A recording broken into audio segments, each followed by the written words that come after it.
악을 행하는 자들 때문에 불평하지 말며 불의를 행하는 자들을 시기하지 말지어다. 그들은 풀과 같이 속히 배임을 당할 것이며 푸른 채소같이 쇠잔할 것이미로다. 여호와를 의뢰하고 선을 행하라. 땅에 머무는 동안 그의 성실을 먹을거리로 삼을지어다. 또 여호와를 기뻐하라. 그가 내 마음의 소원을 내게 이루어 주시리로다. 내 길을 여호와께 맡기라. 그를 의지하면 그가 이루시고 내 의를 빛같이 나타내시며 내 공의를 정오의 빛같이 하시리로다. 여호와 앞에 잠잠하고 참고 기다리라. 아멘. 다 같이 일어나셔서 찬송가 67장 하시겠습니다.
질그릇같이 연약한 인생 주를 의지하여 늘 강권하리.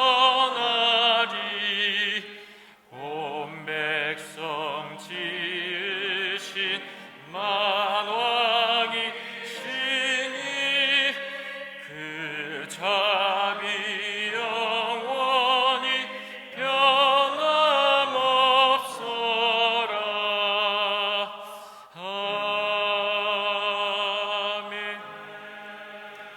사도신경으로 우리의 신앙을 주께 고백하오며 나는 전능하신 아버지 하나님 천지의 창조주를 믿습니다. 나는 그의 유일하신 아들 우리 주 예수 그리스도를 믿습니다.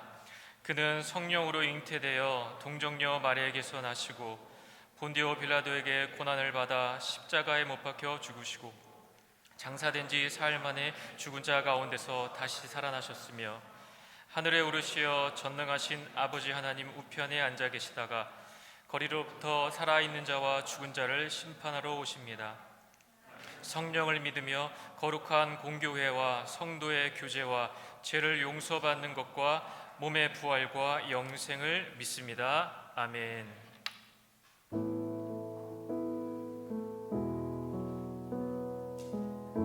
오늘의 예배 가운데 역사하실 우리 주님을 찬양합니다. 오늘의 허락하실 주님의 은혜를 우리의 마음과 우리의 공동체 가운데 부으실 주님을 찬양합니다.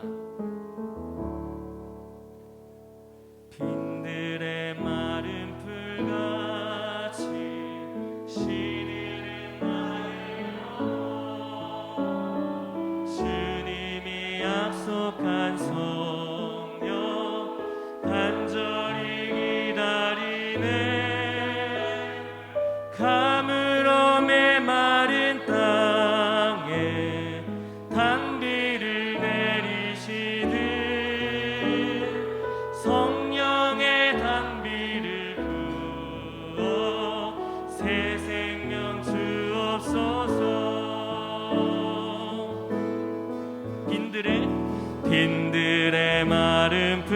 가슴풀같이 시들은 나의 영혼. 주님이 약속한 성령 간절히 기다리네. 가물어 메마른 땅에 단비를 내리시는 성령의 단비를 부어 새 생명 주옵소서. 반가운 빗소리 들려 산천이 춤을 추네. 봄비로 내리는 성령 내게도 주옵소서.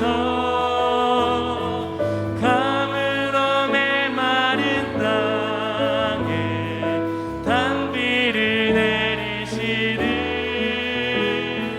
성령의 단비를 부어 새 생명 주옵소서.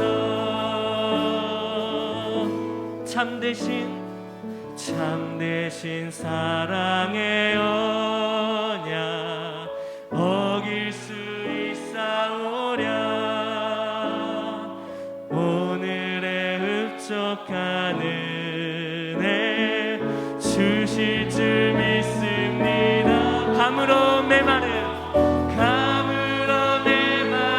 땅에 단비를 내리시는 성령의 단비를 부어 세세. 우리 한 번 더 고백합니다. 가물어 메마른 땅에 단비를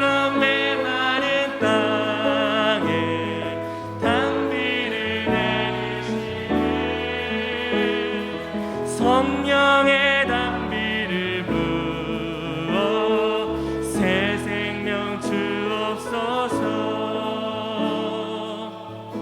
오늘 예배 가운데 우리 가운데 성령의 은혜로 채우실 우리 주님의 이름 앞에 우리 감사와 영광의 박수로 우리 주님을 찬양하겠습니다.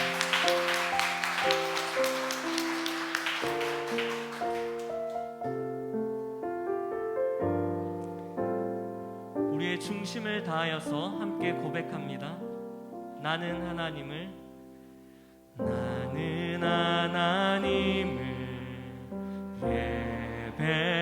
예배하는 예배자입니다. 내가 서 있는 곳 어디서나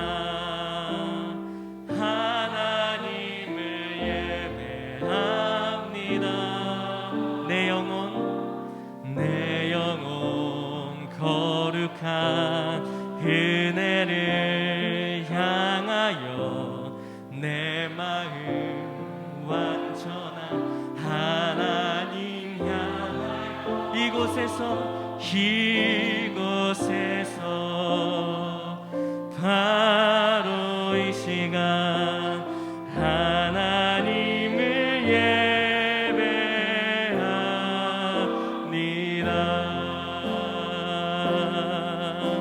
우리 함께 고백합니다. 나는 하나님을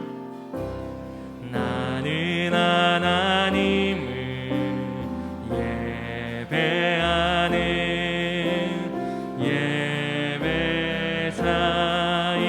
예배자입니다. 내가 서 있는 곳 어디서나 하나님을 예배합니다. 내 영혼 거룩한 은혜를 향하여 내 마음 완전한 하나님 향하여 이곳에서 바로 이 시간 하나님을 예배한 우리 한 번 더 고백합니다. 내 영혼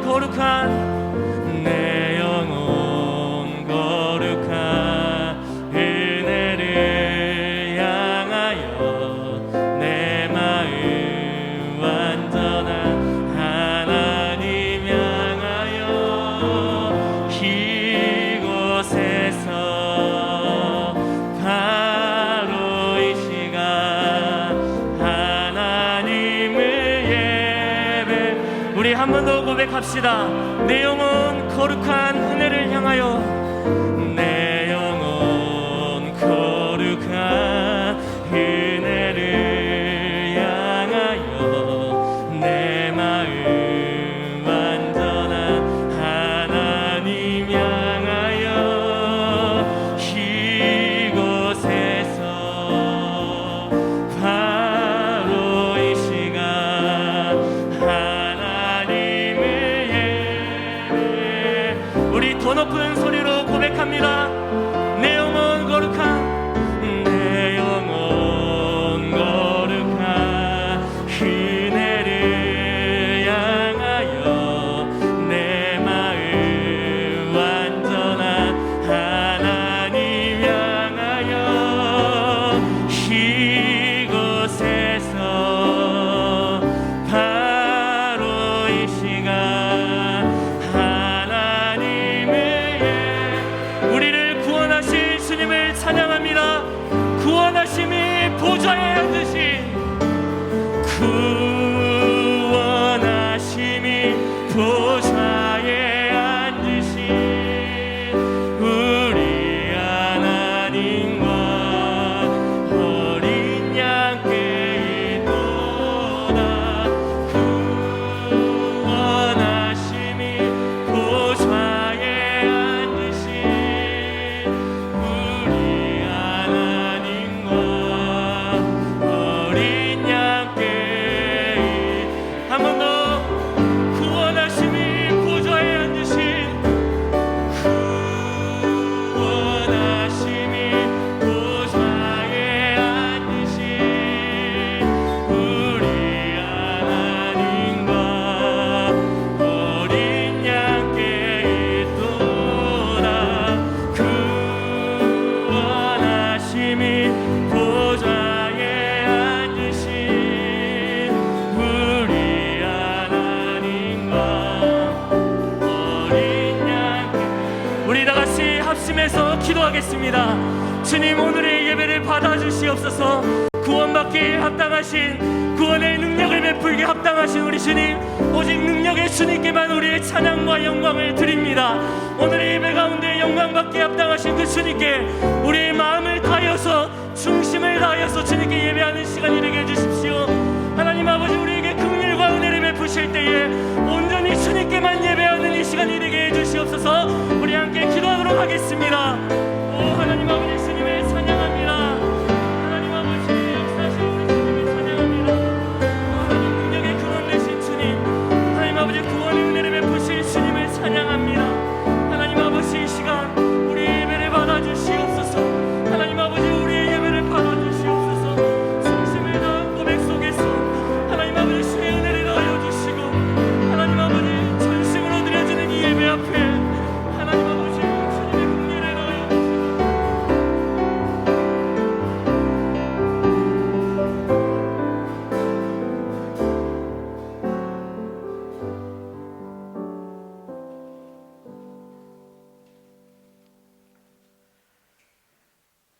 이 시간 우리의 모임 가운데에 함께 하시는 하나님, 오늘 이 예배 가운데에 임시하셔서 홀로 영광 받으시는 예배가 되기를 간절히 소망합니다.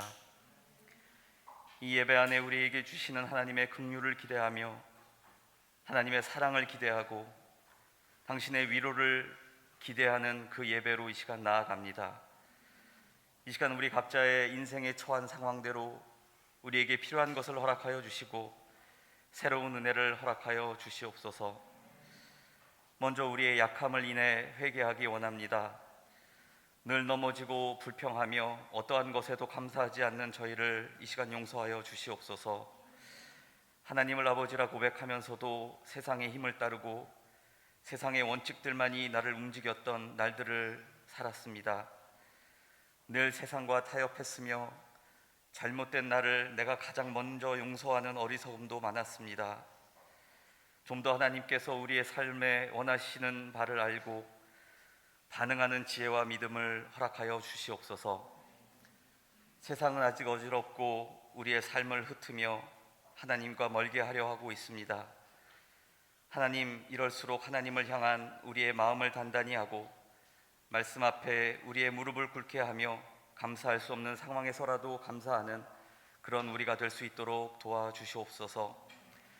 코로나19로 인하여 우리의 육신의 걱정만을 하게 하는 이 시대에서 우리의 영적인 싸움까지 승리할 수 있는 힘을 우리에게 허락하여 주옵소서. 하나님, 저희 교회 공적 예배 가운데에 은혜가 있도록 역사하여 주옵소서.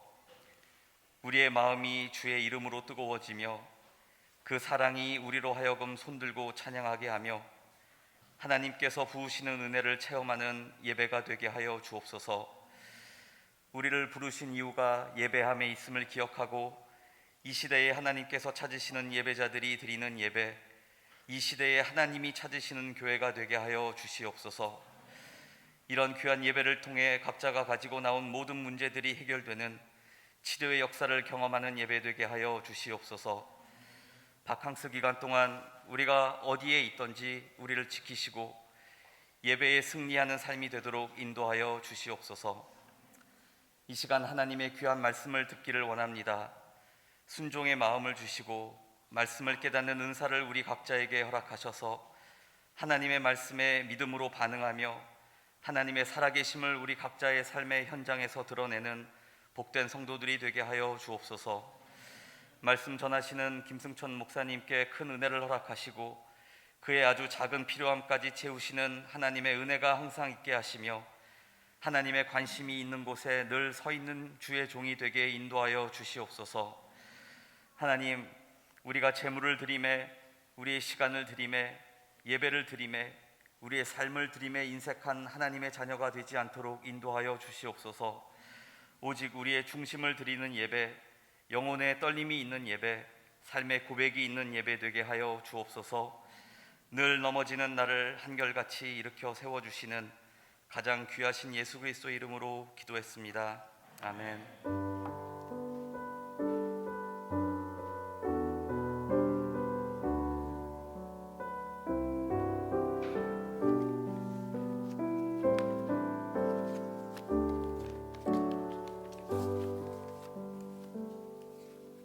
네, 자리에 앉으시기 바랍니다.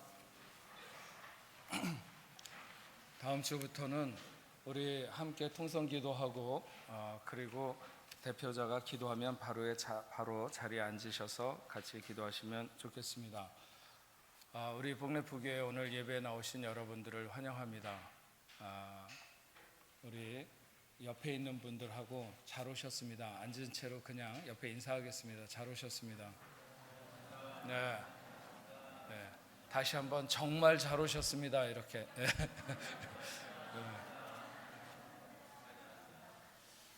네, 오늘은 7월 치유주일입니다. 우리 예배 설교 후에 기도할 때 우리 병든 분들 환우들을 위해서 함께 기도하는 시간을 갖겠습니다. 바캉스 기간 중에 저희가 통합해서 예배를 드립니다. 그래서 지난 주일에 코비드 후에 한번 세트업에서 예배를 드렸었는데 그곳에 수도와 또 화장실 여러 가지가 고장나서 바캉스 기간 중에 저희가 에뚜알에서 통합적으로 예배를 드리려고 하고요. 그래서 주일 오후 2시 30분 그리고 예배 녹화를 저녁에나 내일 올라가도록 그렇게 영상 예배가 올라가도록 하겠습니다. 화요 예배에도 역시 마찬가지로 많이 함께 해주시면 감사하겠습니다. 2021년 복내포 예배팀 예배에 좀 더 우리가 집중을 하고 하나님 보시기에 합당한 예배를 위해서 우리가 함께 예배를 돕는 예배팀을 모집합니다. 여러분 함께 하셔서 여기에 나와 있는 대로 주보 보시는 대로 우리가 함께 봉사할 부분에 자원하셔서 함께 해주시면 감사하겠고 나가는 길에 보면은 자원할 수 있는 그런 그 용지가 준비되어 있습니다. 거기에 체크를 해서 내주시면 교회에서 여러분들에게 어떤 부서에서 어떻게 봉사를 할 것인지에 대해서 잘 안내를 해드릴 것입니다. 바캉스 기간 중에 여행하시는 분들은 교육자들에게 말씀해 주시기 바랍니다. 감사합니다. 네, 인터넷 뱅킹을 통해서 헌금해 주시는 분들에게 감사드리며 우리 그냥 앉은 자세에서 우리 새롭게 예배를 조금 폼을 몇 가지 바꿔서 그 말씀 전에 광고를 하고 우리가 말씀을 듣도록 그렇게 하려고 합니다. 그래서 이 시간에 우리 다 같이 교회 표할 때 힘차게 해주시면 좋겠습니다. 복래프 교회는 파리 중심에 서서 세상과 하나님 사이의 다리가 되는 교회입니다. 2021년 표 담대하라 큰 상을 얻으리라. 우리 하나님 앞에 영광의 박수를 올려드리겠습니다. 네, 이 시간에 우리 남성 중창 하나님을 찬양하시겠습니다.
신약성경 마태복음 22장 1절부터 14절 말씀 보도록 하겠습니다. 신약성경 마태복음 22장 1절부터 14절입니다.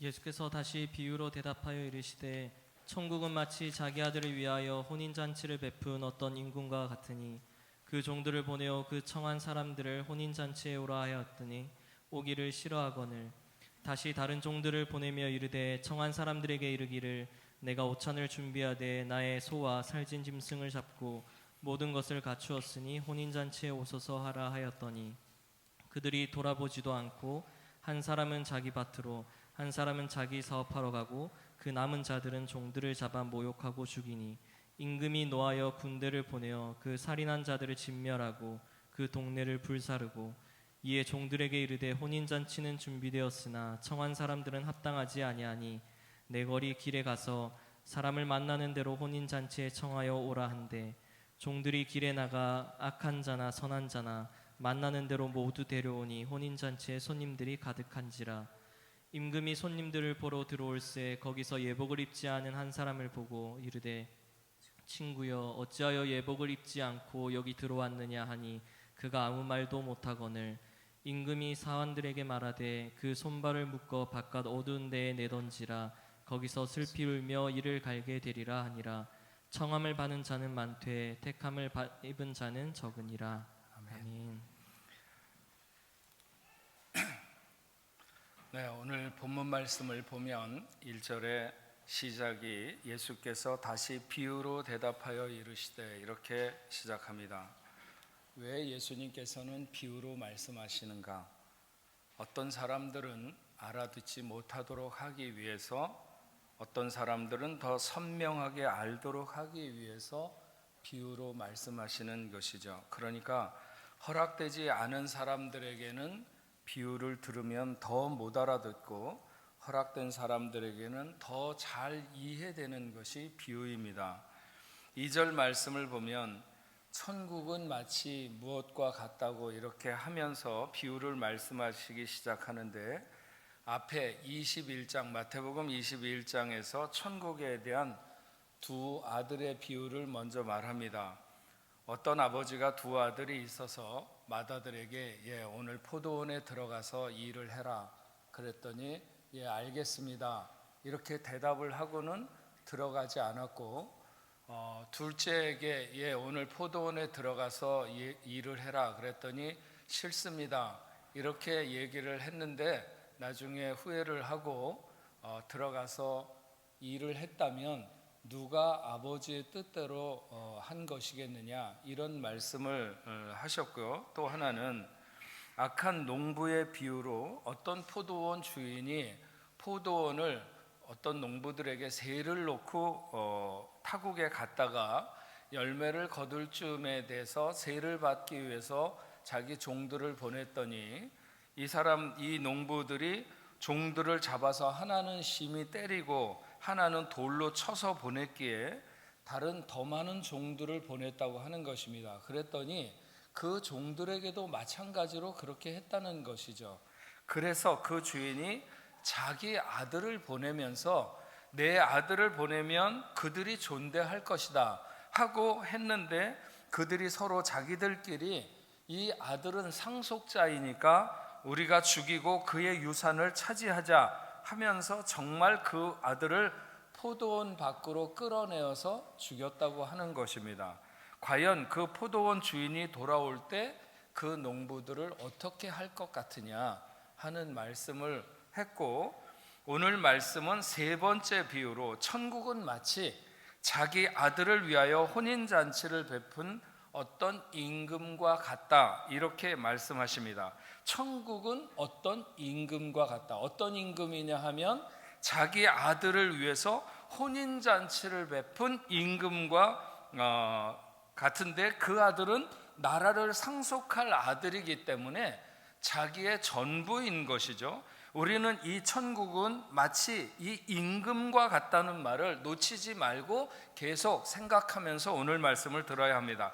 그 임금의 기쁨, 그 왕궁에 넘치는 행복과 권세, 명예, 이런 것이 그 잔치에 그대로 묻어나는 이 혼인잔치는 하나님이 그 임금이시며 아들이 예수를 가리키는 것이 명확한 말씀입니다. 그러니까 하나님의 나라는 하나님의 예수 그리스도를 위하여 그 신부를 맞아들이는 혼인잔치와 같다, 이렇게 말할 수 있는 것이죠. 3절 말씀을 보면 그 종들을 보내어 그 청한 사람들을 혼인잔치에 오라 하였더니 오기를 싫어하거늘.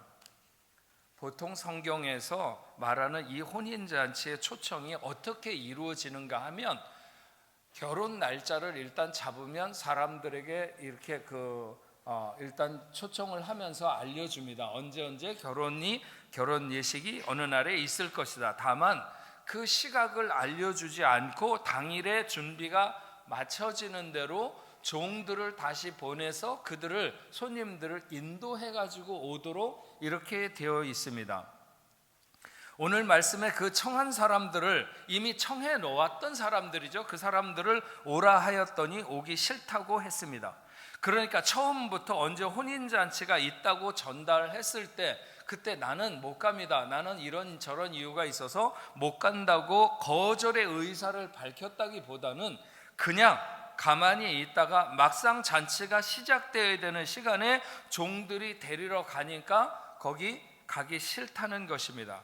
그러니까 오늘 말씀 4절에 보면 다시 종들을 보내어 이르되 청한 사람들에게 이르기를 내가 오찬을 준비하되 나의 소와 살찐 짐승을 잡고 모든 것을 갖추었으니 혼인잔치에 오소서 하라 하였더니, 임금이 다시 한번 잔치의 준비를 설명하면서 아들의 혼인잔치에 함께 해줄 것을 청했습니다. 그런데 그렇게 임금이 보낸 종들을 능멸하고 모욕하고 심지어 죽였다고 했습니다. 설마 잔치에 오라고 보낸 종들을 죽이기까지야 했겠는가? 그러나 성경은 분명히 그렇게 기록하고 있죠. 그러니까 일반적인 상식으로는, 생각으로는 이해가 잘 안 되는 비유인 것이죠. 그렇게 임금이 배설한 혼인잔치에 초청을 거절하는 것은 당신의 아들은 축하받을 가치가 없고 나는 그 결혼에 동의하지 않으며 더 이상 당신의 아들을 임금으로 인정할 수 없다는 뜻을 담고 있는 것입니다. 우리는 천국이 마치 어떤 임금과 같다고 했을 때 그 임금의 나라에서 그 임금과 백성의 관계가 우연히 만나서 누구는 임금이 되고 누구는 백성이 된 그런 관계가 아니라고 하는 것을 충분히 느낄 수 있습니다. 그냥 그 임금의 초청을 받아들여서 참석하는 것으로 그 백성은 하늘나라의 부요를 다 누릴 수 있습니다. 하지만 그것을 거절하는 것은 그 임금을 대적하는 것이고 그의 통치와 그의 나라를 인정하지 않겠다는 것과 같은 것이죠. 임금과 백성은 군신의 관계입니다. 임금이 신하에게 자유를 줄 수 있지만 신하가 임금의 청을 거절하는 것은 그것은 신하가 임금을 대적하는 것과 다르지 않습니다. 5절과 6절 말씀을 보면 그들이 돌아보지도 않고 한 사람은 자기 밭으로 한 사람은 자기 사업으로 가고 그 남은 자들은 종들을 잡아 모욕하고 죽이니, 이렇게 기록합니다. 누가복음 14장 18절부터 같은 내용을 기록한 말씀을 보면 다 일치하게 사양하여 한 사람은 이르기를 나는 밭을 샀음에 아무래도 나가 보아야 하겠으니 청컨대 나를 양해하도록 하라. 또 한 사람은 이르되 나는 소 5겨리를 샀음에 시험하러 가니 청컨대 나를 양해하도록 하라 하고, 또 한 사람은 이르되 나는 장가 들었으니 그러므로 가지 못하겠노라 하는지라. 그러나 임금의 초청은 이런 모든 일들보다 우선해야 하고 중요한 일인데 이들은 이 초청을 거절할 뿐만 아니라 그 초청을 위해서 온 종들을 능욕하고 더러는 죽이기까지 했다고 했습니다. 그러니까 임금이 분노하게 된 것이죠. 7절 말씀에 임금이 노하여 군대를 보내어 그 살인한 자들을 진멸하고 동네를 불사르고 이렇게 기록하고 있습니다.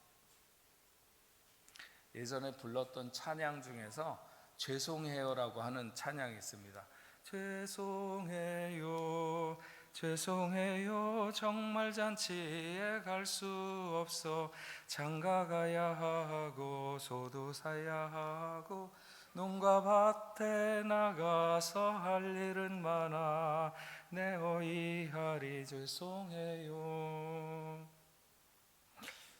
마태복음에는 단호하게 거절하고 종들을 모욕하고 핍박한 것으로 나와서 임금의 노를 촉발하는 것으로 기록되어 있습니다. 누가복음에서는 양해하라고, 나를 양해하라고 하면서 죄송하다고 말하고 있는 것 같지만 실상은 둘 다 다르지 않은 것이죠. 점잖게 잔치를 초청해 거절을 하는 것이나 거칠게 거절하는 것이나 것절할 수 없고 거절해서는 안 되는 임금의 초청을 거절하는 것은 결국 같은 결과를 당할 수밖에 없다는 것입니다. 예수님의 초청에 자기가 가진 재물 때문에, 자기가 가진 재물이 많아서 그것 때문에 고민하며 돌아섰던 어떤 젊은 부자 관원 같은 사람이 있는가 하면 자기의 의와 공로로 그 나라를 갈 수 있다고 생각했던 바리새인 같은 사람도 있었습니다. 그런 모든 사람들은 임금의 분노가 치미는, 임금의 그 진노가 미치는 날이 분명히 있을 것이라고 하는 것이죠. 마태복음 24장 2절 말씀을 보면 대답하여 이르되 너희가 이 모든 것을 보지 못하느냐? 내가 진실로 너희에게 이르노니 돌 하나도 돌 위에 남지 아니하고 다 무너뜨려지리라. 이런 말씀이 있는데 이 말씀이 바로 임금이 노하여 군대를 보낸 것에 대해서 주 70년 로마에 의해서 예루살렘이 멸망당한 것에 대해 주님이 미리 예언하신 것이라고 하는 것을 의심할 여지가 없습니다. 예루살렘 성이 불탔고 수많은 유대인들이 학살을 당했을 뿐만 아니라 성벽의 돌들을 다 들추어냈다고 그랬어요. 그래서 돌 위에 돌 하나도 정말 남지 않도록 된 것이죠. 수많은 여호와의 종들을 죽이고 끝내는 메시아로 오신 그 아들마저 죽이고 거절한 것에 대한 심판이 분명한 것입니다.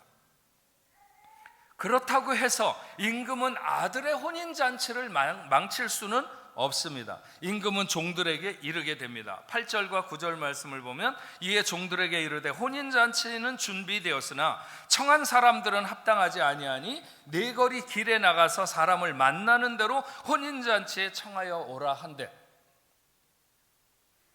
불순종하는 사람들이 있음에도 불구하고 하나님의 그 사랑의 초청이 어떻게 확대되고 있는가 하는 것을 보여주는데, 이 복음이 전달되기 위해서는 하나님의 무한한 인내가 필요하다는 사실을 보여주게 됩니다. 청한 사람들이 합당하지 아니하니, 임금의 잔치에 참여를 거부한 사람들, 그 사람들은 성경에 보면 유대인들이죠. 그들은 분명히 혼인잔치의 날짜를 전달받은 사람들이었습니다.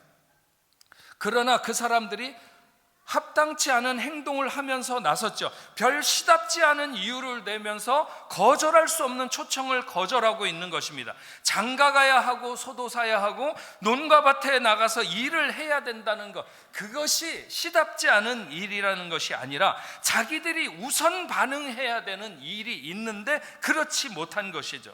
여러분, 우리는 살아가면서 해야 될 일과 우선 해야 되는 일이 뭔가를 구별할 줄 알면서 살아가야 됩니다. 옛날 임금이 다스리는 우리나라의 조선시대 같은 그런 때만 보더라도 나라에서 세자의 혼인을 위해서 세자빈을 간택하기 시작하면 나라 전체에 금원령이 내려집니다. 그래서 왕자의 혼례가 끝나기까지 그 어떤 혼례도 미루어져야 했죠. 우리는 지금 임금과 그 백성으로 사는 그런 시대를 살고 있지 않기 때문에 이런 일들이 피부로 느껴지기 어렵지만, 임금이 다스리는 나라에서 사는 삶에는 가장 우선순위가 임금과 그 임금의 뜻을 중심에 두고 살아가는 것입니다. 그런데 장가 가야 되기 때문에, 소를 사야 되기 때문에, 논과 밭에 나가서 일을 해야 되기 때문에 임금의 아들의 혼인잔치에 참여를 하지 못한다? 그러면서 그 보낸 종들을 능욕하고 심지어 죽이기까지 한다? 그것은 임금에게 반기를 드는 것이죠. 이것이 바로 하나님과 유대인들 사이에서 일어났던 일입니다. 하나님은 진노하시며 거리에 나가서 아무나 초청하라고 하셨습니다. 10절 말씀을 보면 종들이 길에 나가 악한 자나 선한 자나 만나는 대로 모두 데려오니 혼인잔치에 손님이 가득하더라. 내거리를 지나는 사람들은 어떤 공통 분모를 가지고 교집합에 있는 사람들이 아닙니다. 한 곳을 향해 가는 사람들도 아니고 한 가지 목적을 가지고 있는 사람들도 아닙니다. 그야말로 하나로 규정할 수 없는 모든 사람들이 서로 지나다니는 것이 사거리죠. 정말 선한 자도 악한 자도 다 지나는 곳입니다. 그곳에서 사람들을 데려다가 잔치를 채웠습니다. 임금의 아들 혼인잔치에 그 참여가 어울리지 않는 많은 사람들이 함께하게 되었습니다. 거기에 세리도 있었고 창녀도 있었습니다. 병자도 있었고 가난한 사람들도 있었습니다. 물론 거지도 있었고 냄새나는 사람도 있었죠. 저 사람은 여기 들어올 자가 아닌데, 그렇게 보이는 사람들도 다 들어오게 되었습니다. 우리는 여기서 교회가 모든 것이 준비된 하나님의 잔치집이라는 사실을 알게 됩니다. 과연 우리 중에 누가 이곳에 초청을 받기에 합당할까요? 여러분들 오늘 교회 나올 때 뻐기면서 나왔습니까? 까짓 건 내가 한번 나가준다 이렇게 생각하고? 여기가 하나님의 집이고 하나님의 나라이면 우리 중에 누가 과연 자격이 있는가? 찬송에 오랫동안 모든 죄 가운데 빠져 더럽기가 한량 없던 우리들, 그렇죠. 우리 모두는 죄 가운데 있었고 그래서 더럽기가 한량 없는 그런 자들입니다. 결코 세리를 손가락질할 수 없고 창녀를 비난할 수 없는 우리들이고 몸도 마음도 병들고 내세울 것 하나도 없는 그런 초라한 인생들입니다. 그런데 우리들이 이미 하나님의 교회에, 하나님의 집에, 하나님의 나라의 일원이 된 것이죠. 우리는 모두 거리에서 초청을 받아 임금의 잔치에 초대된 사람들입니다. 본래 자격을 가진 사람들이 아닌 것이죠. 여러분 이번 주일에 까토르 주의 그 프랑스 혁명 기념일 군사 퍼레이드와 저녁에 불꽃놀이가 있을 것입니다. 제가 아주 오래전에 한국에서 그 10월 1일이 되면 국군의 날이라고 해가지고 군사 퍼레이드를 여의도 그 광장에서, 지금처럼 뭐 이렇게 되지 않고 그냥 넓은 벌판일 때 여의도 광장에서 그 군사 퍼레이드를 하는데 친구들하고 거기를 한번 구경 갔었습니다. 그래서 우리 생각으로는 제일 잘 보이는 곳으로 가자, 이런 목표를 가지고 대통령 연단이 있는 곳을 향해서 무조건 그냥 하여튼 글로 어떻게 해서든지 뚫고 가려고 하고 계속 나갔어요. 그랬더니 이 대통령과 그 중요 요인들이 앉는 이 스탠드가 있고 그 옆에 스탠드를 하나씩 더 만들어 놔가지고 그러니까는 귀빈들이 있잖아요. 다른 나라의 대사들이라든지 이런 사람들이 쭉 앉을 수 있는 스탠드를 2개를 양편에 하나씩 더 만들어 놨는데 그 옆에까지 다가간 거예요. 하여튼 이미 외곽엔 다 막아놨겠지만 어떻게 뚫고 들어가 가지고 그냥 민간인의 신분으로 갈 수 있는 가장 가까운 데까지 가가지고 그 옆에 있었어요. 근데 이제 보통 그때 10시인지 9시인지 잘 모르겠지만 하여튼 그때 시기 시작하기 5분 전쯤 되었을 때 그 귀빈석이 여기저기 자리가 비어 있는 거예요. 그러니까 그 앞에서 경호하고 못 들어가게 막던 그 사람들이 자기네들끼리 뭐라고 쏙닥쏙닥 하더니 와가지고 빨리 올라가 갖고 저 자리에 가서 앉으라는 거예요. 그 앞에 이제 우리는 맨 앞에 이렇게 있는데 빨리 저 자리에 올라가 갖고 저기에 앉으래요. 분명히 초대된 사람들이 있었는데 그 사람들이 못 왔을까요?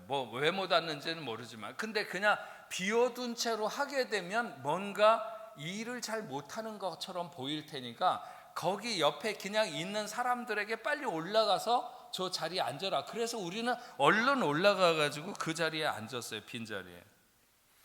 제가 벌써 40년도 더 된 기억인데요, 그때 자리에 앉으면서 옆에를 보니까 그곳에 어울리는 사람과 어울리지 않는 사람이 나눠지는데, 거기 다 양복에 넥타이를 쫙 빼입고 앉아있는 사람들이 있고, 우리처럼 정말 산지 언제인지 모르는 목이 다 늘어지는 티셔츠에다가 무슨 교련복 뭐 이런 것을 입고 있는 우리들이 그 중간중간에 이렇게 앉아있는데, 나는 앉으면서도 약간 미안하더라고요. 예, 그 옆에 사람들을 보니까 멋진 신사들인데, 우리 이게 뭐 거지는 아니지만 어쨌든 평범한 시민이지만 그래도 왠지 좀 이게 자격이 안 맞는다 뭐 이런 생각이 들었어요. 근데 어쨌든 딱 쉬기 시작했을 때 누가 와서 자리를 비키라고, 내 자리라고 그럴 수는 없는 거죠. 이미 이제 우리는 그 자리에 앉아가지고 그걸 보게 되는데, 그래서 제가 우리나라 대통령하고 가장 가까운 거리까지 가본 게 그때인 것 같아요. 아마 뭐 제가 표창은 못 받아가지고 어쨌든 아니군요. 여기 대통령이 왔을 때 여러 번 만났군요. 하여튼 그건 그렇고 어쨌든, 근데 그래서 대통령 가까이서 그 군인의 퍼레이드를 그 여의도 광장에서 하는 것을 그때 한번 참관한 적이 있었습니다. 이를테면 이와 비슷한 것이죠. 거리에 그냥 서 있다가 올라가 앉으라고 해서 VIP 대접을 받게 되는 것과 같은 것입니다. 우리는 전통적 기준에 합당하지 않은 사람들이에요. 하지만 하나님께서 사람의 외모를 보지 아니하시고 그 중심을 보신다고 하셨는데, 우리는 그 중심에 대해서도 오해하지 말아야 됩니다. 그 중심이 우리의 마음을 말하는 것이 아니라는 거예요. 우리의 마음만 말하는 게 아니라는 거예요. 어쨌든 잔치 자리는 그렇게 해서 채워졌습니다. 11절과 12절 말씀해 보면, 임금이 손님들을 보러 들어올 때 거기서 예복을 입지 않은 한 사람을 보고 이르되 친구여 어찌하여 예복을 입지 않고 여기에 들어왔느냐 하니 그가 아무 말도 못하거늘. 창세기 45장 22절에 보면 요셉이 그 형들에게 옷을 한 벌씩 줬다고 하는 이런 그 기사가 나옵니다. 또 사사기 14장 12절에 보면 삼손이 자기가 수수께끼를 내면 잔치하는 동안에 그것을 풀면 자기가 옷을 주겠다고 하는 그런 기록이 나옵니다. 한 사람이 예복을 입지 않았어요. 거기서 초청된 사람에게는 주인이 옷을 한 벌씩 논아주는 법이 있습니다. 그런데 그는 그 예복을 거절하고 자신의 옷을 고집한 거죠. 여기서 예복이란 그리스도의 보혈의 공로를 가리키는 비유입니다. 이것은 오직 택함을 받은 자들만이 입을 수 있는 것이죠. 하나님의 나라 그 임금이 참여하는 자리에 함께 하려고 하면 임금이 준비한 예복을 입어야 합니다. 그 예복은 바로 그리스도로 옷 입는 것인데, 그 보혈의 공로를 의지해서 하나님의 베푼 잔치에 참여하게 되는 것이죠. 근데 이 사람은 그리스도의 보혈의 공로가 아니라 자신의 공로를 가지고 참여하겠다고 온 것입니다. 하나님은 결코 용납할 수가 없는 것이죠. 하나님은 우리가 그분 앞에 나올 수 있도록 의의 옷을 지어주셨습니다. 그것은 그리스도의 희생을 통한 보혈의 공로입니다. 우리는 누가 얼만큼의 큰 죄를 지은 죄인인가 하는 것에 늘 관심을 갖고 있습니다. 그래서 저 사람은 안 될 텐데, 저 사람은 아니야, 저 사람은 자격이 없지. 하지만 우리는 오늘 말씀에서 선악의 문제가 아니라, 누가 더 착하냐 누가 더 악하냐의 문제가 아니라 사실은 예복의 문제라는 것을 알아야 합니다. 어떤 인생이든지 아버지 집에 다 올 수 있습니다. 사거리를 지나는 사람 중에는 강도도 있고 거지도 있고 바보도 있고 야비한 사람도 있고 모자란 사람도 있습니다. 물론 괜찮은 사람도 있을 것이고 잘생긴 사람도, 부유해 보이는 사람도 있고 선한 사람도 있을 것입니다. 그런데 그들 중에 누구는 안 된다고 하는 사람은 없다고 하는 것이죠. 그냥 초청을 받아들이는 사람이면 모두가 그 잔치에 참여할 수 있습니다. 그래서 우리가 하나님의 자녀가 된 것이죠.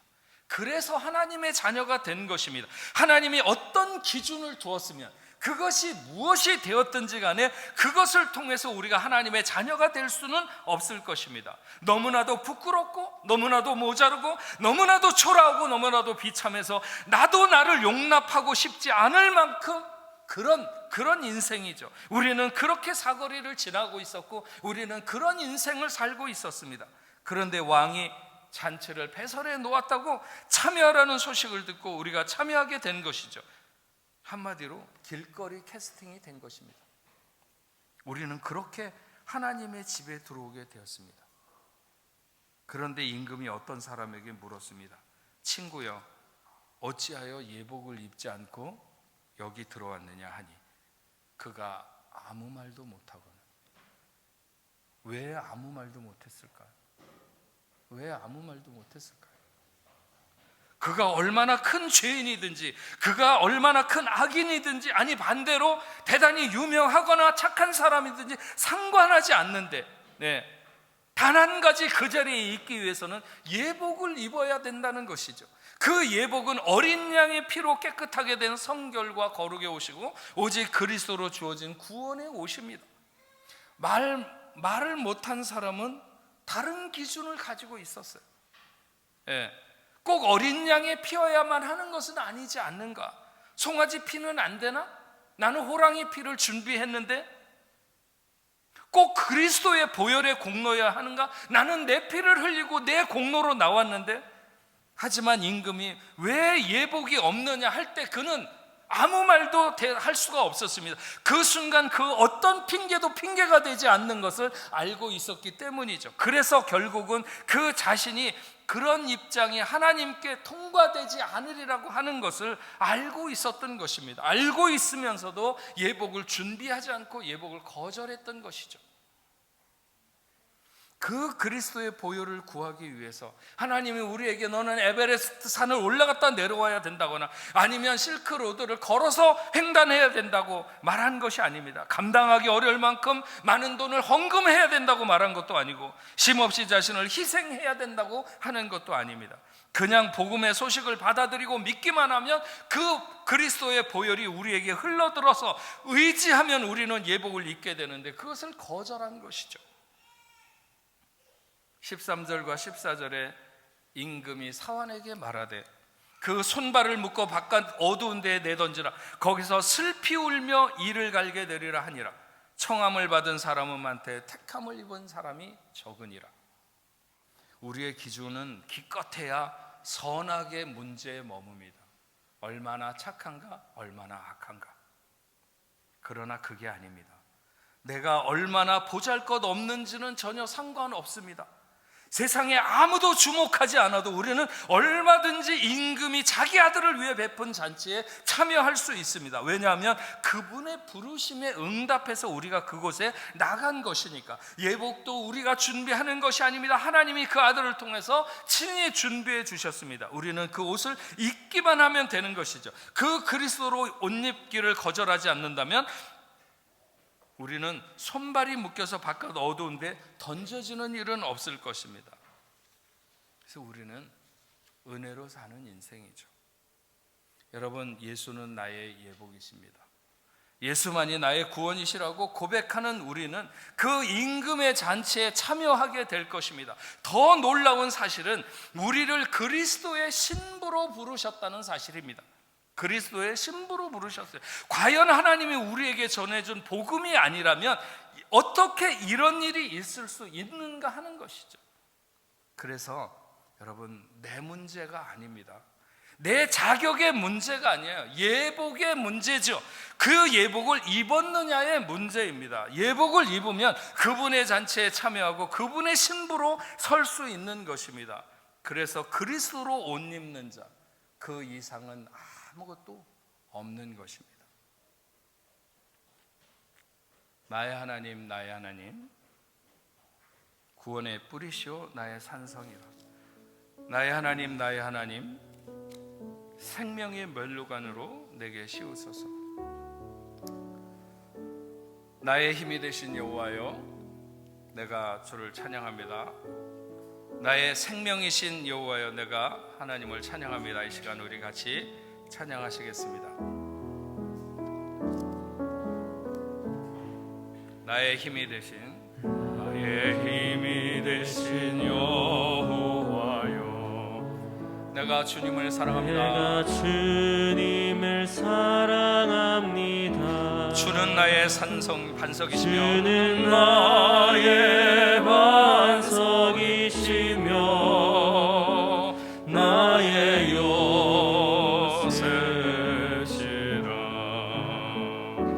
주는 나를 건지시는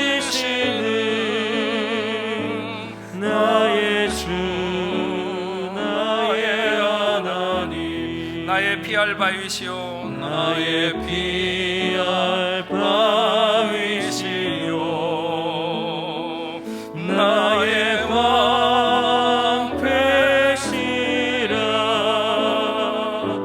나의 하나님,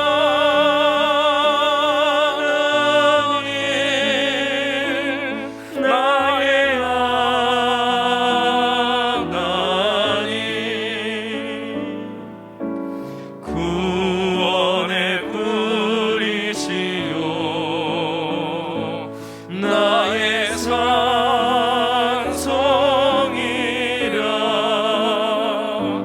나의 하나님,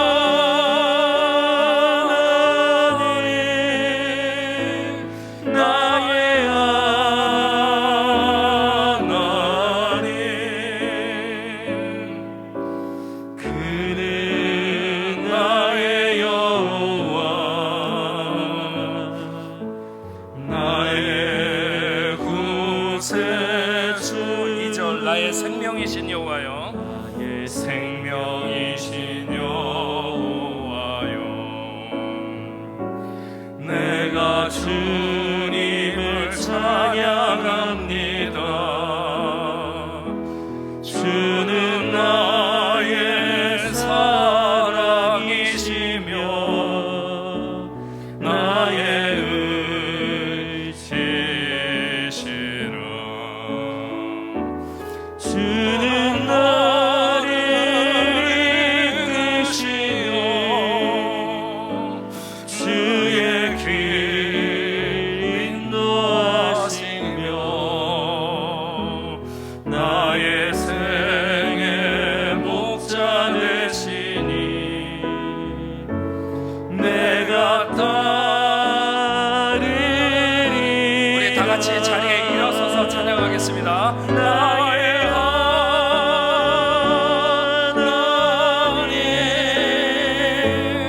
나의 하나님,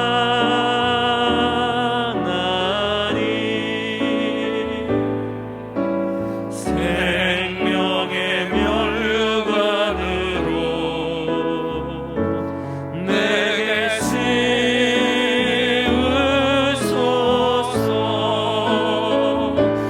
나의 하나님,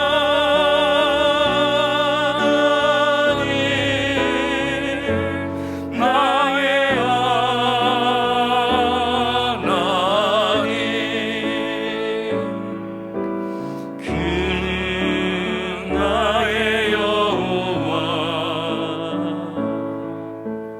나의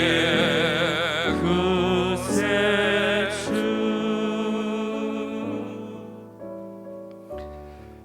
전능하신 하나님 아버지, 감사합니다. 오늘 저희들을 사랑으로 하나님의 귀한 전에 불러주시고 온 마음을 다해서 하나님을 예배하게 하시니 감사합니다. 이 시간에 귀한 예물을 구별하여 하나님 앞에 올려드렸습니다. 전심으로 드린 저들의 손길을 하나님 흠양하시고 하늘나라의 보화를 쌓는 복된 자녀들이 다 될 수 있도록 하나님 인도하여 주시옵소서.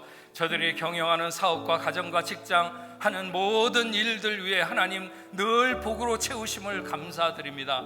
메마르지 않는 삶이 되게 하시고 풍성이 넘치는 정말 물된 동산 같은 삶이 될 수 있도록 하나님 역사하여 주시옵소서. 주신 것을 11조로 감사 예물로 선교 헌금으로 주일 헌금으로 하나님 앞에 올려드리는 모든 하나님의 자녀들 위해 하나님 역사하여 주시옵시고, 아버지 하나님이여 저들이 나아가는 삶의 여정에 함께하여 주셔서 어디서든지 하나님의 영광을 선포하는 복된 자녀들, 뛰어난 하나님의 백성들이 되도록 주님 인도하여 주옵소서. 흔들리는 세상 속에서도 아버지 하나님 흔들리지 않도록 붙들어 주시옵시고 낙심하지 않도록 주님 도와주셨기만을 간절히 바라옵고 원합니다.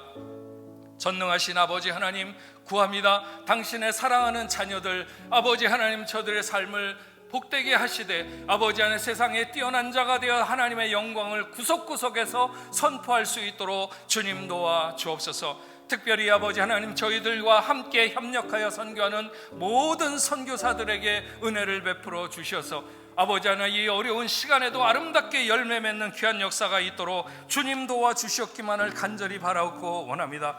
우리 조국 대한민국을 비롯해서 우리가 살아가는 이 프랑스 땅에도 하나님 은혜를 베풀어 주시옵시고 코로나19를 비롯해서 여러 가지 환난과 어려움 가운데서도 넉넉히 모든 상황을 이길 수 있는 아버지 나라와 민족들 되도록 주님 도와 주시옵소서. 전능하신 아버지 하나님, 오늘 7월 치유주의를 맞아서 아버지 하나님 몸의 질병을 가진 자들을 위하여 우리가 함께 주의 능력을 구하며 기도합니다. 지금 이 자리에 함께 있든지 아니면 멀리 떠나 있든지 아버지 하나님 동일하게 역사하여 주시되 저들을 치료하셔서 정결하게 하여 주옵소서. 우리가 손댈 수 없는 문제도 있고 우리가 힘들다고 생각하는 아픔도 있습니다. 그러나 주님의 능력은 모든 것이 가능하고 모든 질병이 물러갈 줄로 믿사오니 치유와 회복의 역사로 함께하여 주옵소서. 악한 사단의 세력이 매우 집요하게 우리를 괴롭힙니다. 질병으로 괴롭히면서 우리의 믿음을 끌어내리려고 하지만 그러나 우리는 주님을 더욱 강하게 의지합니다. 주님만 믿습니다. 오직 주님만 바라봅니다. 이 시간 고통받는 당신의 자녀들을 돌아봐 주시옵소서. 그래서 모두가 강건하게 일어설 수 있도록 인도하여 주옵소서. 우리의 괴로움과 연약함을 가장 잘 아시는 주님, 영과 육이 강건하게 하시고 믿음이 온전하게 하여 주옵소서. 하나님이 역사하셔서 우리의 모든 질병이 물러갈 것을 믿는 믿음을 갖게 하시고 그래서 하나님이 오늘 우리들에게 내 믿음대로 될지어다 말씀하실 때 우리가 믿음의 역사를 볼 수 있도록 인도하여 주옵소서. 수많은 병자들에게 내 손을 내밀라고 말씀하시지 않았습니까? 그래서 소경도 고쳐주셨고 흉악한 귀신 들린 자도 고쳐주셨습니다. 다리 저는 자와 헝어리도 고쳐주셨고 귀머거리 손 마른 자 혈류병 앓던 자 다 고쳐주셨습니다. 죽은 자도 살려주셨습니다. 어제도 치료하셨고 오늘도 치료하시길 원하시는 하나님, 죽은 자를 살리시는 그 놀라운 역사가 이 시간 이 자리에도 역사되게 하여 주옵소서. 고질적인 우리의 질병이 물러가게 하시고 집요한 귀신의 역사가 떠나가게 하시며 그래서 온전한 치유와 회복의 역사가 나타날 수 있도록 인도하여 주옵소서. 예수의 치유가 온 세상에 필요합니다. 예수만이 회복을 명할 수 있습니다. 귀신의 역사를 물리쳐 주시고 사단의 계계가 통하지 않게 하여 주옵소서. 오직 예수의 이름만, 그 이름의 능력만 나타나게 하여 주옵소서. 우리 중에 누가 귀가 안 들리는 사람이 있습니까? 눈이 잘 안 보이는 사람이 있습니까? 주님 고쳐 주옵소서. 자녀들의 질병 때문에 마음이 힘들고 아픈 자가 있습니까? 긍휼히 여겨주시고 고쳐 주옵소서. 열이 자주 오르는 자, 높이 올라서 고생하는 자, 고혈압, 저혈압 환자가 있습니까? 중풍병자나 무증 부인병이나 정신병이나 예수의 이름으로 고쳐 주옵소서. 배가 아픈 사람도, 위가 아픈 사람도, 간이 아픈 사람도, 심장이 아픈 사람도, 손발이 다리가 아픈 사람도 고쳐 주옵소서. 피부병도 고쳐 주시고 허리 아픈 사람도 고쳐 주옵소서. 당뇨가 있는 사람도 고쳐 주실 줄 믿습니다. 목이 아픈 사람도, 관절염이 있는 사람도 치료하여 주옵소서.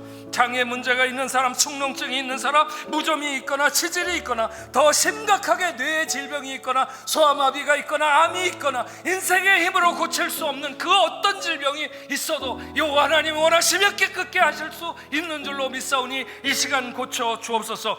아기를 갖기 원하는 가정에 자녀를 주옵소서. 태를 열어주시고 그 마음의 소원을 이루어 주옵소서. 어떤 마음의 질병이든지 육체의 질병이든지 물러가게 하여 주옵소서.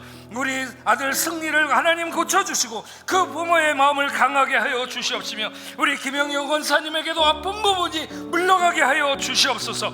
코로나로 고통받는 민족들과 나라들 하나님 긍휼히 여겨 주시옵소서. 모든 질병이 물러가게 하여 주옵소서. 예수의 이름으로 명하노니, 예수의 이름으로 명하노니 모든 질병이 당신의 사랑하는 자녀들에게서 떠날지어다, 떠날지어다, 떠날지어다. 하나님 온전히 치료하시고 깨끗하게 하여 주시며 영광 받아 주옵소서. 이제는 우리 주 예수 그리스도의 은혜와 하나님 아버지의 크신 사랑과 성령님의 감화 감동으로 교통하심이 오늘 하나님 앞에 나와 예배하는 당신의 사랑하는 자녀들과 저들의 가정과 직장과 두고온 고국에 세계 만방에 흩어져 복음을 전하는 모든 선교사들과 그 사역지 위에 이제로부터 영원토록 함께 있을지어다. 아멘.